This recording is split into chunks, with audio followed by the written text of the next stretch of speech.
ಅಂತ ಸ್ವಾಗತ ಅಡಿಗೆ. ಇವತ್ತು ಯಾವ್ದ್ರ ಬಗ್ಗೆ ನೋಡ್ತಾ ಇದ್ದೀವಿ ಅಂದರೆ ತಮಿಳಲ್ಲಿ ರಿಲೀಸ್ ಆಗಿರೋ ಇಂಡಿಯನ್ 2 ಮತ್ತು ತೆಲುಗಲ್ಲಿರೋ ಭಾರತ್ 2 ಅಂತ ಐತೆ. ಕಮಲ್ ಹಾಸನ್ ಆ್ಯಕ್ಟ್ ಮಾಡೋರೆ, ಶಂಕರ್ ಅವ್ರು ಡೈರೆಕ್ಟ್ ಮಾಡೋರೆ.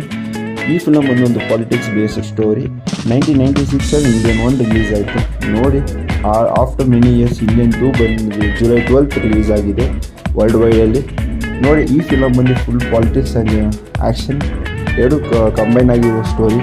ಈ ಸ್ಟೋರಿ ರನ್ ಆಗೋದೇ ಬಿಟ್ಟು ಪಾಲಿಟಿಕ್ಸ್ ಮೇಲೆ, ಹೆಂಗೆ ಇಂಡಿಯಾದಲ್ಲಿ ಪಾಲಿಟಿಕ್ಸ್ ನಡೀತೈತೋ ಅದ್ರ ಬೇಸ್ಡ್ ಸ್ಟೋರಿ ತೊಗೊಂಡೋಗೋರೆ.